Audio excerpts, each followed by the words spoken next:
Welcome to another episode of Marathon Training with Luis Orta. I can finally say it, I'm racing the Chicago Marathon. We only have 4 weeks to the race. I'm ready, I'm fit, and today we had a hard workout that helps me and gives me the confidence and tells me that I'm ready to run a fast marathon. Today we did a half marathon in 66 minutes, which is exactly the pace I want to run for my marathon or something around that. Remember, my PR is 2:15, so anything under that will be great. But like I said in the other videos, if I don't run a PR, it's okay. I'm happy, I'm healthy, and I'm having the time of my life training here in Miami, Florida.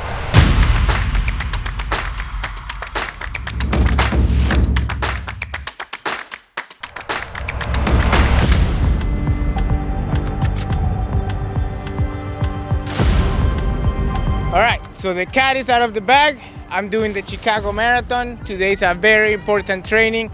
We're gonna do a half marathon at marathon pace. So in Miami, we're at sea level, which is good, but it's hot and humid. So the idea is to feel as comfortable as possible with that pace. We're aiming for something between 106.30 and 107.30, around that. We don't wanna go any faster, we don't wanna go any slower, but also it depends on how we feel. So today's definitely an exciting day, a hard day, a day that, you know, it will tell me where I'm at in my fitness and how and what to expect for the race. So I want today to be a good day. And we're aiming for around like 309 to 312 per kilometer, or that's about like 504 to 508, 507 per mile. So should be a good day. You know, I think we're just trying to practice that faster clip and practicing gels, practice working together. Should be a good day. All right, team on 3. 1, 2, 3, go!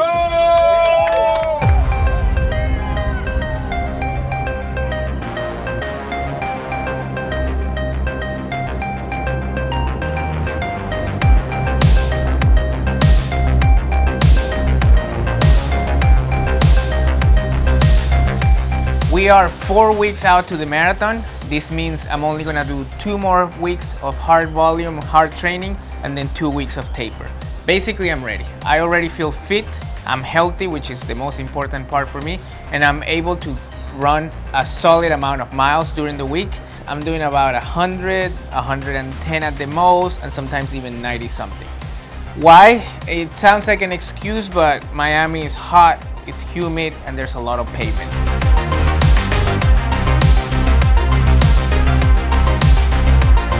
I have a training partner, Paxton. He's this young guy, he's only like 26, 27. He's been training really hard and he's been giving me company in every workout. So Paxton not only is my training partner, but also my assistant coach here in Miami. And it's really cool to have somebody to push with every day. And I can see him improving as well, so it's a win-win for everybody. So that makes a big difference.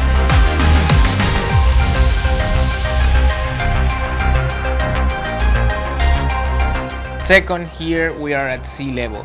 In Boulder, in Kenya, we're always training at a mile high or 7,000 feet of elevation in Kenya.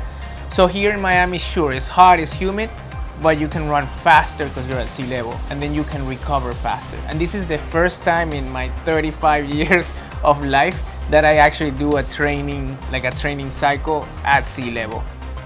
So today the idea was to run at marathon pace, with humidity, with the heat here in Miami, which makes it a lot harder, without the people cheering. We had some people cheering, but you know, not like in a race. So the idea is that if you take this and then put it in a race in Chicago, you're able to do it twice. You're able to do that 21K twice at that pace and be able to finish and be able to run a big PR. Is it gonna be easy? Not at all. Is it gonna be hard?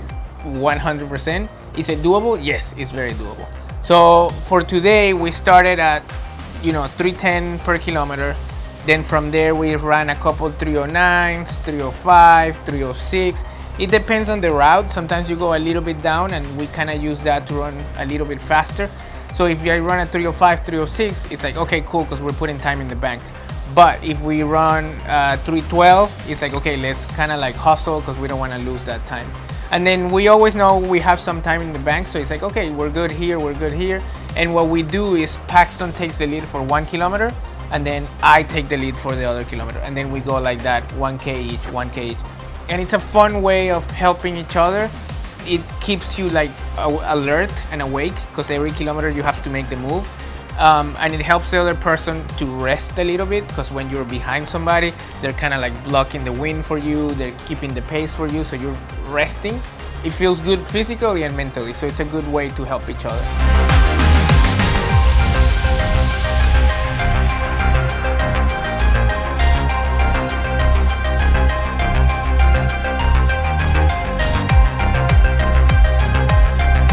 I think I'm getting at the point where I'm the fittest I've ever been.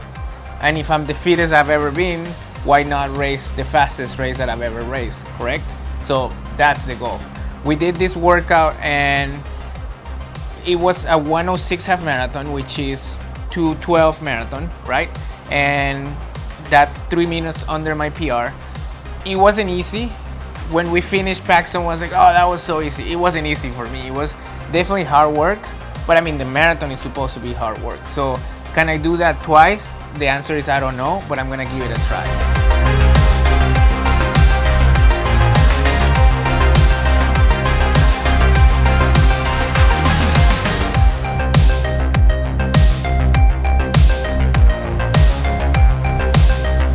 Do you ever feel like you crash during your workouts or even after? I used to do too, and not anymore, because I now have Ketone IQ with me. I like taking it before, during, and after my workouts. It gives you a 20% boost. It's like EPO, but natural one. Makes you feel strong and confident for your workouts, for your races. Don't listen to me, go try it out, and then you tell me. Ketone IQ, I really like it, and I recommend it. So the workout today was super good workout. One of the best workouts I've had in a while. I'm not gonna say it's my best workout ever. It's not, but it was definitely a really good workout that I'm very proud of, and that gives me a lot of confidence.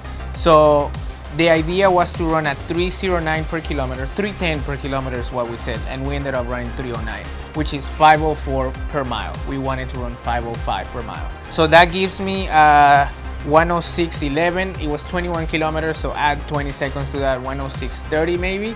So a 2:13 marathon. Like I've said, my PR is 2:15.35, so that will be a 2-minute PR, which I will be very happy with. Of course, my goal overall is to run 2:10 eventually, and to run under 2:11.25, which is, I have it here in my wristband, the Venezuelan national record. So we're headed that way, but one thing at a time. So I think if I can run a 2:13, 2:14, or 2:15, it will be great. So we went through the 5K a little bit under 16. I think it was 15:45 or so. Then the 10K was 31:30 or so. And then we ended up with 21 kilometers in 1 hour, 6 minutes and 11 seconds, which was at 3:09 per kilometer or 5:04 per mile. And you know, in the big picture, it will be a sub 2:13 marathon or around that, which is the main goal for this Chicago block. So for this marathon, something epic is gonna happen, something incredible. I still cannot believe it. iFit, which is one of my sponsors, is gonna bring the Kenyans that I train with so they can run with me the race, and that's incredible. I mean, that's so cool and so exciting. Those Kenyans have been with me for the past 5-6 years, and they're gonna be racing with me in Chicago. So it's a great opportunity to run fast, because they always help me, they push me, they pace me. We're all gonna run as teammates, and we all wanna perform well. We all wanna run PRs.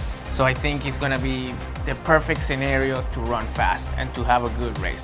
Also, Chicago is flat, it has good weather. I mean, the world record is in Chicago, so it means that it's a fast race. And that's why I wanna run a PR. I just finished my workout, so I'm gonna switch my Stryd pod from my workout shoe to my cool down shoe. And what I like to do is go check out my data on my phone, and I'm gonna be looking at my power, my precision, and my balance, because I have 2 Stryd pods, and I can see if there's any imbalances in my body, and that way if I do, I go with my strength coach and I approach those weaknesses just to get better, get stronger.